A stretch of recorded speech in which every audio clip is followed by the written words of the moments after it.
Hey guys, it's JReacts here, and I want to bring you guys a somewhat quick video about my 1 year playing on PC. Now, as some of you guys may know, I started playing on PC about a year ago. Around a year ago, I don't know the exact date, but it's been about a year at this point. And I was going to give my opinions from coming from Xbox to PC. Now, I'm going to have a pros and cons list. I'm going to try to get through everything in detail to see how everything turns out. So, let's go. Number one, I have better performance on PC. That's an obvious one. That's kind of expected, right? Now, it has its pros and cons with performance personally. It's kind of like, depending on if you're building your own computer, right? Something could go wrong. You don't know what's wrong. You're going to have to figure it out. So, you do have moments where most games run on console, no problem. But they lock at 60 they lock at 60 FPS, and you can't get no higher. In most cases, it's not at 60; it drops. That's a problem, right? But in PC, you go to like 60 and above for the most part, depending on what game you're playing, right? If you're trying to play a game on high settings, then it may not be at 60, maybe at 30 most of the time. So that is a bit of a pro and a con, but give or take what you feel about that. I believe it's worth it once you figure out what's going on. Number two. The pro is mods. Mods to me is what made me switch to PC. That's what kind of got me into it.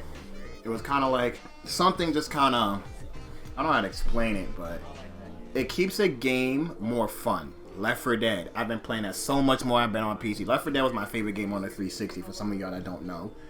And I played that a lot, and I would just play it more. You have the 8-man mod on Left 4 Dead. You know, you could select the zombies you want. That's not even just with Left 4 Left 4 Dead Gears of War. You can mod the campaign, which is pretty fun to do. You know, so many different games. Almost every game you could think of has mods on it. Like, it's not too hard to figure it out, which is fun. There are some ways that people make easier scripts for you, so that's always good. But yeah, like, just don't go online. I hate when people go online and cheat. That's corny, but we'll get into that on a later part. Pros. A third pro is upgrading your own parts. Now, as you know, with Xbox, the most thing you can do is change the hard drive. Maybe put an SSD in there, but that's like the most you can do. Yeah, I know you can go into more, you know, if you're really good at that type of stuff, you can mess with like the motherboard that's on it or whatever, but I'm talking about Xbox. This could count as PS4 as well, some of the cons, but we'll get into that later. But, you know, just like me, I had 8 gigs of RAM on my PC. I bumped it up to 24. I need to get one more RAM stick. And, you know, I changed a few other things. You know, I got 2 monitors now. Everything's been better. For the most part, you know, I could use Google Chrome without have to worry about the game giving me problems or something, or stream through this one computer. I wouldn't recommend it. I recommend you get a second one, but you know what I mean. Another thing. Cheaper games. Now, you may wonder, how you get cheaper games? All games cost the same. No. You could get it from different websites. I will probably link them down below. CD Keys is one of them. Is there any deals? Links to a bunch of websites that has games on them. GTA has some. GTA is more like an eBay, so use at your own risk. But I usually use CD Keys or Is There Any Deals, and look up websites. There's a bunch of them, to be honest. Like, there's so many you can get cheaper games. Like, you could probably get the new 2K for like $40, right? So like 2K20 is about to drop. Boom. Get it for like $47 on PC. That's also great. I really do appreciate that. On to the next one, more games. It's similar to cheaper games, but, you know, more games. There are definitely more and personally better games on PC. Well, at least on Xbox's end, right? There's more better games on PC than there is on Xbox. PS4 I know has great exclusives such as God of War, The Last of Us, Until Dawn, Uncharted. We'll see what happens with the new generation of Xbox, see if this video gets outdated because of that. But for the most part, you have... If you're open to games, and I believe everybody should be, do not limit yourself to 3 games a year. Be open about it. I understand some of y'all wallets say otherwise. Mine don't say the best either, but that's on top of you get cheaper games. What? You got Undertale is a phenomenal game. Undertale is one of them. I played so many great games on PC that are strictly on PC. I believe Undertale may be on a console, but I don't think so. But there has been great games that I played. FNAF. There's just a bunch. I can't name them all. I have a crap ton of games on PC, so it's hard for me to name them all. But just like those are the 2 off the top of my head from PCs strictly that I've played. Now on to the cons. this is probably what's preventing a lot of you guys from changing is your friends don't have a PC, and that's who you kind of mess with. Those are your homies. You're not going to switch on them now. My thing with PC was kind of like I got it because I played games competitive on a competitive level, and then I streamed, and then streaming just kind of took over that. The friends on PC, you could make more friends, obviously, right? We all know that. No, of us don't want to. We all have our own little group. The thing is, you could technically still talk to them. Now, I feel like a lot of you guys, I feel like I'm not the only one.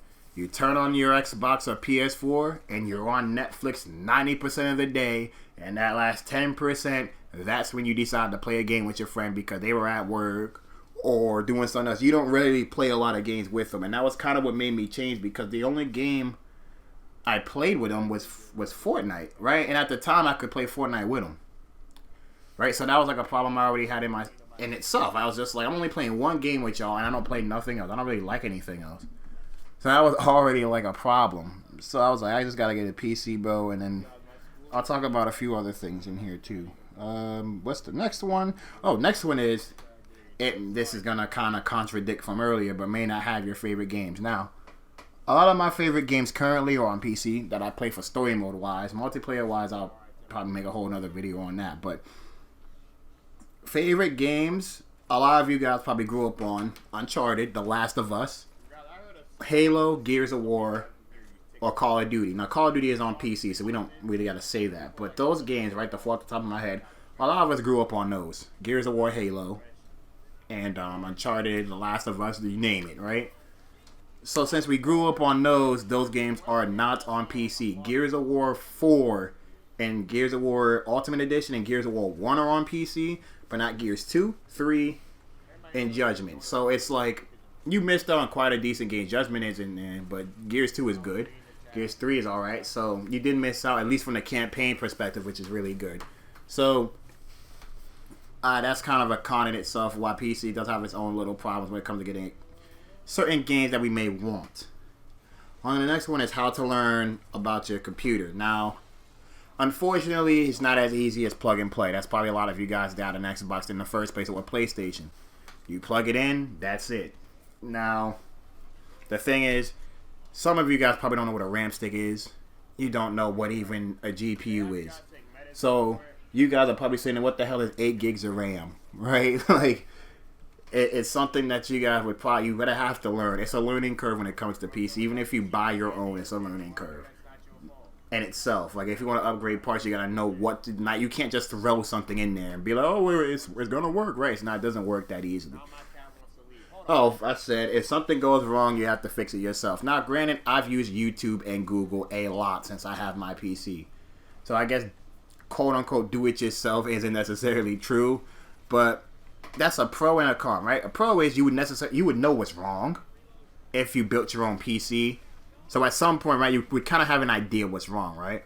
You would be like, oh, well, maybe I did this wrong. Such as overclocking. Overclocking is fantastic, by the way. I recommend everybody to do that if you can. You would kind of know, oh, well, this is why it went wrong, right? But if you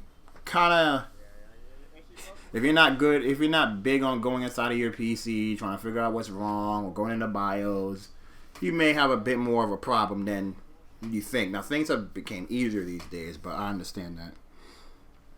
And here comes the next one, can get expensive. Now, to me personally, I don't agree with what I put here, but I put it here because I can see why people use it as an excuse. It does get expensive, yes. It can run up to $1,000. I believe you can build a solid one for like $500. I bought mine for $800. I regret buying it. I don't regret the PC, but I regret buying it. I wish I just built it myself with the same parts if I could. But when it comes to the PC, it can run you up a lot of money. And especially if a lot of you guys are buying games for friends. Not for friends, but you want to buy games to play with friends.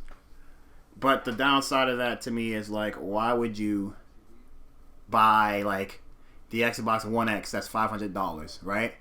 Granted, no, I'm gonna play with friends. First of all, a lot of people don't play games competitively. They play pub competitively and don't make a dime from it, and that's kind of the problem I've had. Why would you spend so much money on a console that outbeat pub people you're not gonna care about 3 days later?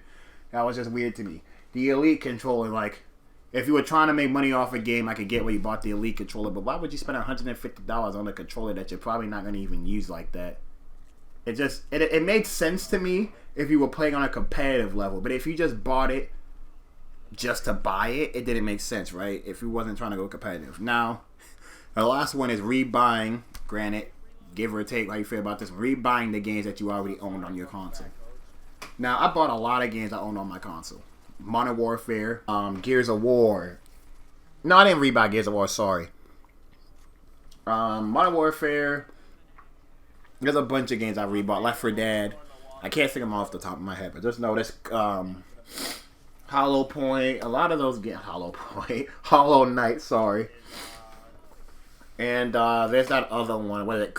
And Castle Crashers. There's a few more. I rebought those games. Granted, I bought them because I wanted to, you know, mod them or have fun doing things a different way. But, you know, you still have to rebuy them, which kind of sucks. But for the most part, it wasn't terrible. It was still like, I feel like it was worth it, but that still is a con, depending on how you look at it. Another thing is, that's a pro, though. It's a good thing. The amount of settings you can change. Now, at one point, I want to do a comparison or make a video on why I play Gears on PC over Xbox. That may not make sense to a lot of you guys, especially for people that's watching this, because I stream and I don't play Gears at all on stream, but well, on my main channel. But it's something I want to do a comparison video on one day. But this video is already like 12 minutes long or something like that. But I'm gonna go ahead and see you guys later. If you guys are great, please like and subscribe. I'll see y'all later. Peace.